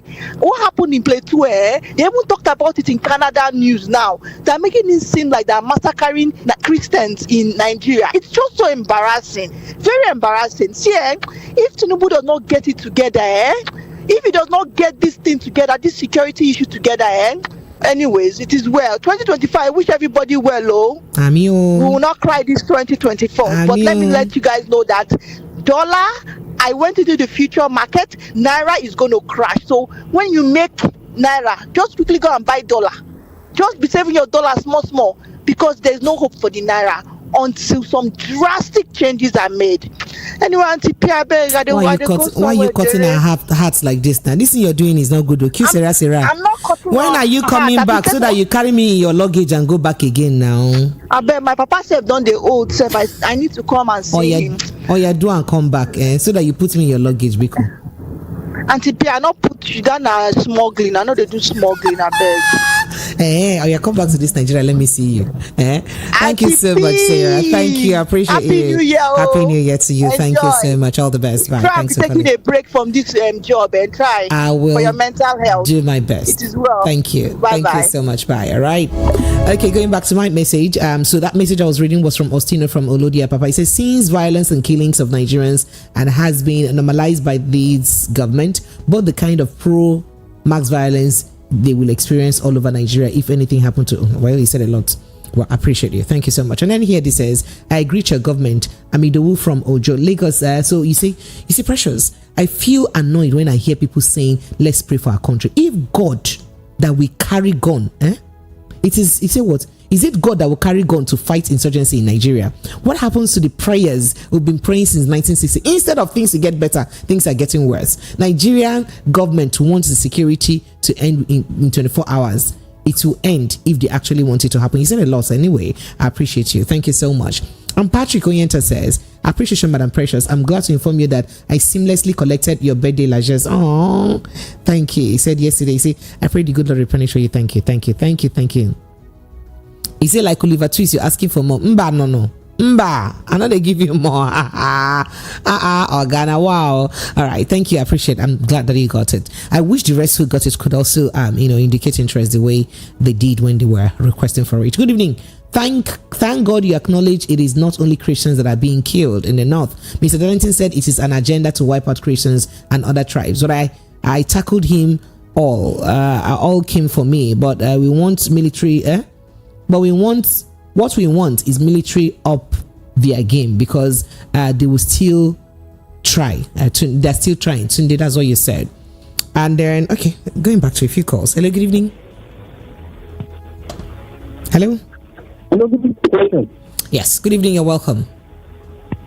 Yeah, Happy New Year. Happy New Year to you. Thank you so much. Thank you so much.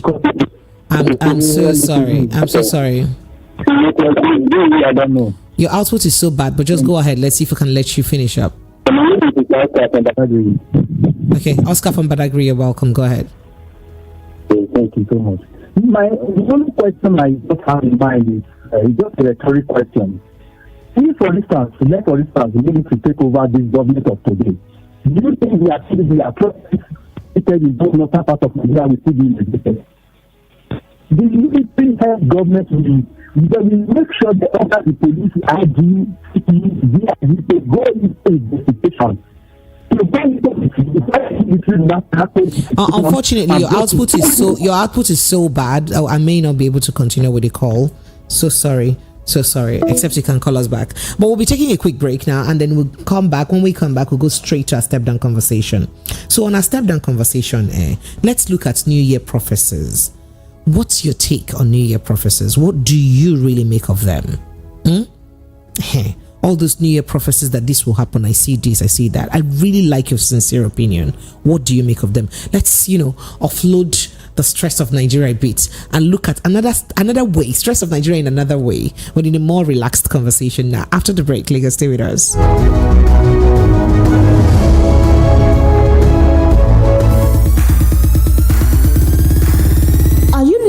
For the perfect getaway? Look no further than the luxurious accommodations at Airport Golden Tulip Hotel, Lagos, number 42, Muritala Muhammad International Airport Road, Lagos. Relax and unwind in a beautifully appointed rooms featuring all the amenities you need for a comfortable stay. Whether you're traveling for business or pleasure, our attentive staff is here to ensure that your everyday need is met. We also offer complimentary pick-up and drop-off from the Lagos Airport. Take advantage of our state-of-the-art fitness center, outdoor pool, and enjoy a delicious meal at our on-site restaurant. With stunning views, world-class service, and a prime location, Airport Golden Tulip Hotel, Lagos is the perfect choice for your next vacation or business trip. So, why wait? Book your stay today and experience ultimate in comfort and luxury at Airport Golden Tulip Hotel. For bookings and reservations, please call 0815-8003-333 or 0815-7003-333. You can visit our website at airportgoldentuliphotel.com. Airport Golden Tulip Hotel, where luxury meets comfort. All right, you are welcome back. Lagos is still a 90.3 Voice of the People FM. Just some 22 minutes pursuing the 9 p.m. mark. And before we wrap up the show, let's look at some New Year prophecies, right? Because it's a thing in Nigeria. It's more like an annual ritual where we have different men of God predict the year, or perhaps just tell us what they have seen from the spirit realm as to what would play out, the rest of the year in Nigeria. So, the General Overseer of Redeemed Christian Church of God, Pastor Enoch Adeboye, has given his prophecies for the 2024. According to the pastor, he said prophecies were focused on the wind. Now, he said everything God is saying is centered around that little sentence: the wind is blowing. Include in your prayers that the wind will blow. That the wind will blow you good. Things will get worse before they get better. Things will get a little hotter before it gets better. Some people will start as nobody, but will become significant because the middle of the year. But will become significant before the middle of the year. I beg your pardon. That's what he said. He said on the international scene, he said the General Overseer said there will be divine interventions in parts of the world where are hot at the moment, perhaps those that are war torn. He also prophesied that there will be quite medical breakthrough in areas like cancer, asthma, hypertension, and diabetes. He mentioned all of that. These are, just a few. And let's move to other men of God. For instance, Pastor Evangelist Ebuka had this to say about on his own New Year message, or his New Year prophecies to his people. Take a listen. 2024 will be horrible in Nigeria. Listen, 2024 will be horrible in Nigeria.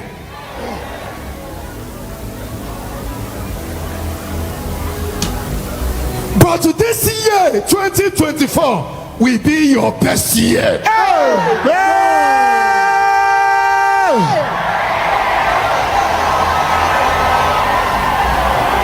Anybody telling you that Nigeria will get better this year, the person is deceiving you.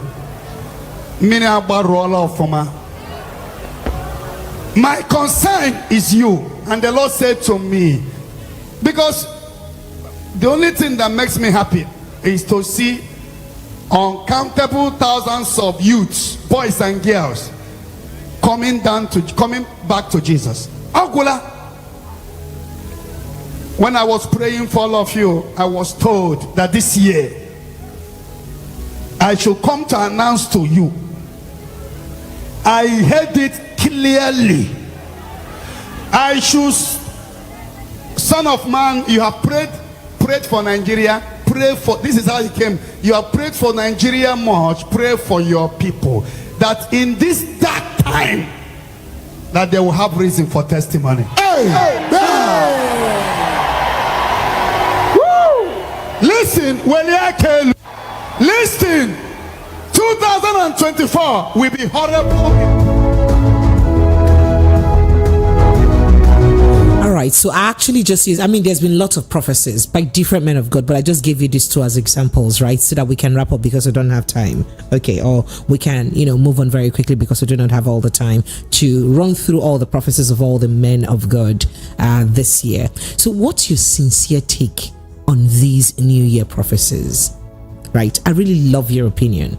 You heard that of Pastor Adeboye, and you've heard that of Evangelist Ebuka now, right? Let's get your thoughts and reactions. There are several others that we did not reflect or react to right now that you probably may have also come across, right? So let's get to take your thoughts and reactions on them. 0700 903 903 903 0700 903 9039. So it is 0700 903 903 903 and 0700 903 9039. Hello, good evening.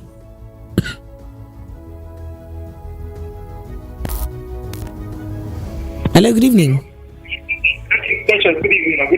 Good evening, welcome. What's your name, please, and where are you calling from? Manny, get your mouth close to your phone, please. I can't hear you properly. Or maybe if you're using a headpiece, please remove the headpiece. Okay, are you hearing me now? Are you hearing me? It's still not good enough. Your sound is not clear. Can you hear me now? I can hear you, but it's not clear. It's as if you're speaking from one stereo. Stereo, like your audio line is not balanced at all. That's why I said if you're using a headset, get your headset off. Is it clear now? Your voice is not clear, but shall talk. Let's hear you. But if you're using a headset, get it off. Let's see if we can hear you better. No, I'm not using a headset. All right, so go ahead. Let's try to see if we can hear you better. Okay, in terms of these prophecies, all these things, it has been written in the Bible. So all these prophecies that people are saying that this 2024 will be worse and all this, Bible have written it down that critical times has to deal with will be here. That people will be lovers of themselves. All these things happening today, even all these political leaders, this is what the Bible have prophesied already that is going to happen. And also that same Bible said that we should obey all these rulers because God have set them there for his own personal purpose, for his own prophecies to be fulfilled when he will take over the entire inhabited earth. So, with regards to all these things, I'm not putting mouth for Nigerian case. So what I'm telling you is good. Well done work, man. Well done work. I appreciate you. Why you wash your hand? Why do you wash your hand? Why are you washing your hands off Nigerian situation? I'm washing my hand. I'm washing my hand, so I don't need to talk about it, so that it will not give me headache. I'm praising you. I'm praising you. You are really trying for us. You are really trying. Just as the other caller said that you need to tell us that you need to go and drink medicine because I will even if somebody is bombarding me with what I don't know of, I will be like, and you are trying to make things better. So you are really trying. Thank you so much. Right. Thank you. I appreciate you. Thank you very much. Yeah, right. bye. Thank you. Bye. Hello. Good evening to you. Hi, Precious. It's me, C2, calling back from Suriname. I want to say something about the pastors, please. Go ahead, please. The prophecies. This is our radio the prophecies. We the have prophecies. to say something.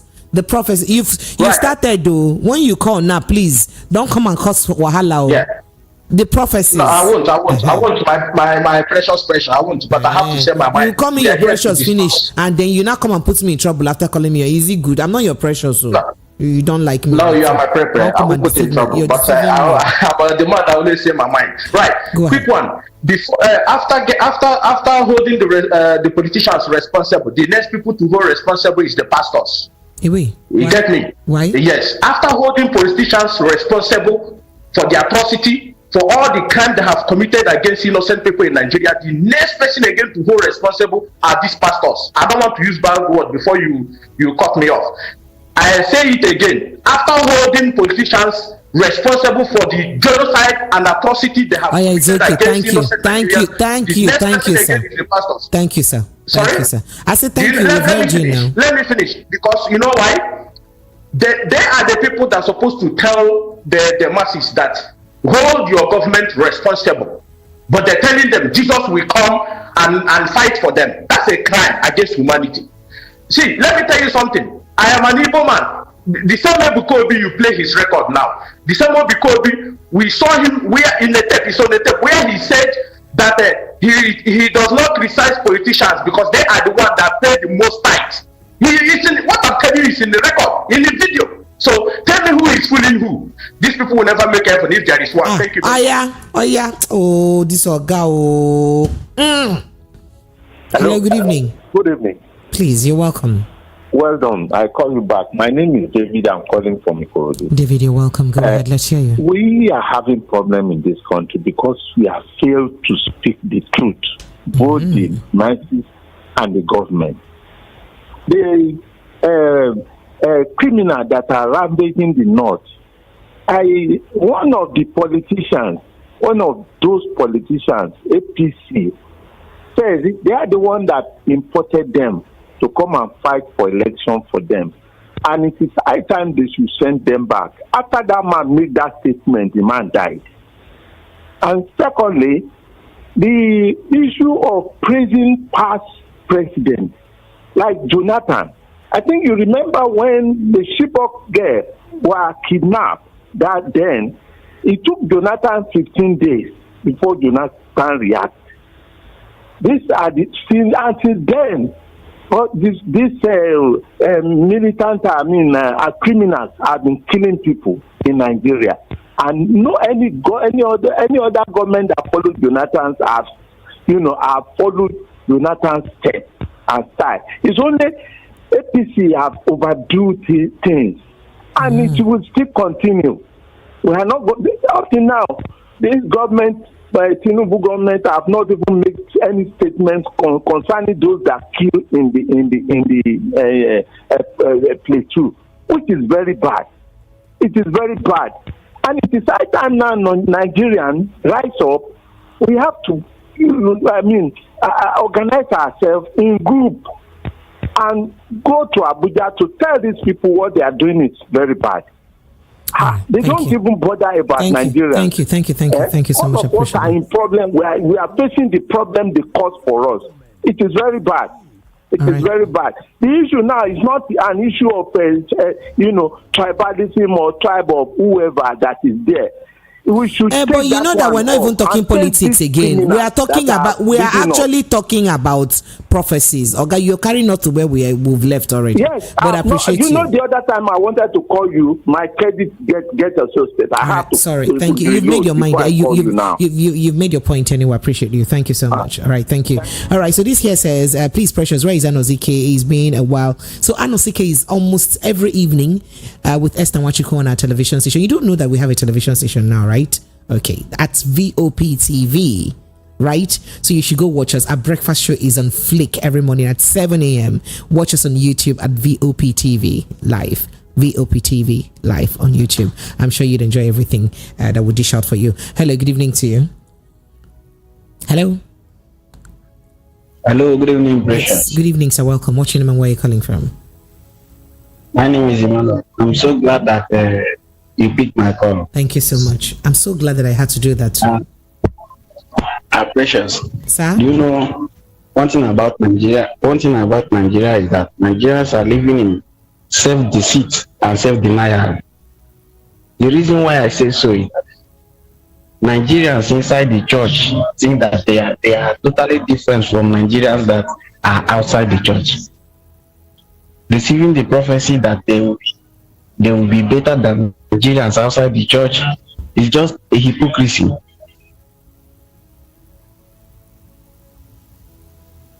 Go ahead.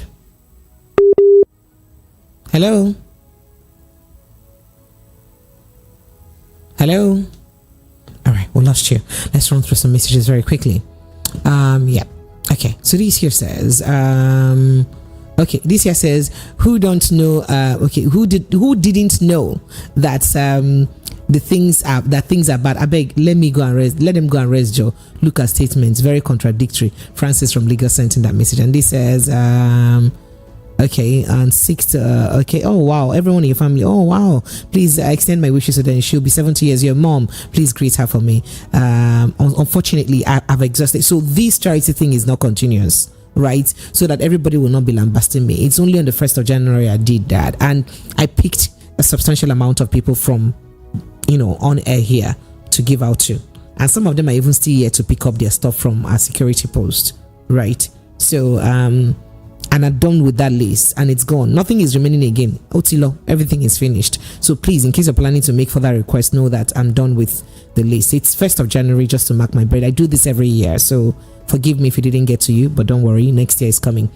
Ebuka, I say before Ebuka talk, we know, but may God give us the strength to stand in.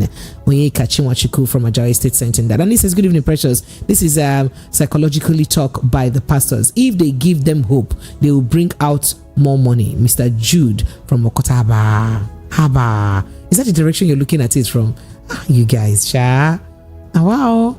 And they shock me. All right. And then this here says the last. Okay. All right. Let me go back to the phone lines. Phone lines are still open. 0700 903 903 903. Hello, good evening. Good evening, my precious. Sir. This is Ebuka from Esolo. Ebuka. Okay, Ebuka, you're welcome. Like I always say, you are not allowed to be unhappy. As long as you are part of my life, precious, you must be happy. It's illegal to be sad in this country if you're in my life. How are you doing, my sister? I'm very well, thank you. Go ahead. All right, yes, back to the topic that we were discussing. Nigerian pastors. This country is held at ransom by 3 categories of people. The politicians, who are the elites, the judiciary, and the religious leaders. See, these 3 people, they are the major problems of this country. The romance between these 3 people is out of this world. That is one way. Why would you give me a prophecy that I know what is going to happen? A prophecy is what I don't even know. I can't even think towards. That's what a prophecy is. Like there was an era in the Bible where there was no food, and the prophet said, by this time tomorrow, a plate of food will be sold for a shekel. Just like someone telling you, by this time tomorrow, a bag of rice will be sold for 4,000 naira. That's a prophet, and it comes to pass. We know that Nigeria is not doing well economically and so forth, and we know that naira will keep on crashing. It is not like it's a new thing. That one is not. That's why the church I went to on 31st night, the pastor wanted to do all this because he used to follow me very well on social media. He knows my style. So he wanted to do all these. By this time next year, I just look at me, eyeball to eyeball. I no talk. As he looked me, did not say anything. What he now said was, just bring out the best thing as the first offering of the month, of the year, and bless your life. That was how we ended service. Why are you telling me what I already know? Nigeria will do this. Nigeria, we all know it will happen. These are all pure guesswork. The ones like this, well, all of them that are saying these things, none of them saw COVID-19 that it was coming. None of them saw 9/11 that happened some years back. None of them saw that this person will win election. Even those that said that another person will win election, the person did not win. Till today, they have not come out again to talk. Let us allow us to rest. We already have enough problem. Let's face the ones we have and manage ourselves. Thank you. All right. Thank you so much, Ebuka. On that note, let's say the grace on the show. I appreciate you. But before that, let me quickly. Okay, Mr. Ola, you'll be my last caller. Hello, good evening, Mr. Ola. Yeah, precious. Mr. Ola, good evening and happy new year. I'm very well, thank you. Sharp. I was just about to close church. Thank you. Let me just go straight. Okay. Do you remember that one of those pastors said it maybe 2 years ago, that dollar is going to be so amount? Do you remember? Yes, please. Okay. As a previous caller have said, these people are part of those people who are spoiling the whole thing. I cannot believe any prophecy anybody says right now. They are the spoilers of this everything. Thank you, precious. God bless you. All right, thank you so much. Thank you so much. I appreciate you, Mr. Ola. All right, that's the size of our package this evening. But let me quickly run through some messages. Auntie P, hear my own prophecy. Naira will fall in Jesus' name. Tinubu will go to France and goodness me. You say hi, precious. Belated birthday to you and step down conversation. Please, we should be very careful how we tag people, and that is why you see people always calling pastors, and that is wrong. So it is a problem of individuals with their internal and whatever. Also, the world has stood. You said a lot. Unfortunately, I don't have the time to read all of it. I appreciate you. Thank you, Lagos. That's the size of our conversation. We appreciate you. We thank you for your thoughts and reactions on the show. The show returns your way again tomorrow evening. Hopefully, Dr. Andia Egwuatu will be live with me tomorrow evening right here from 7 p.m. tomorrow. Ola Adewole, I see what you say. You say all the prophecies are Loriro, the politicians and the prophetic birds of the same feathers. You said a lot. But Dr. Andia Egwuatu will be here in flesh and blood tomorrow evening by 7 p.m. and we'll have a 2-hour long conversation to, dissect all the matters that's left for us to dissect. Bring on your questions. I'm sure he would be here to pay attention to them. My name is Precious Enyi. Across social media on Instagram, I'm at Precious Enyi Official. Twitter, Precious_Enyi. YouTube, Precious Enyi TV. And Facebook, I'm at Precious Enyi. I'll see you again tomorrow, God willing. God bless you. Good night.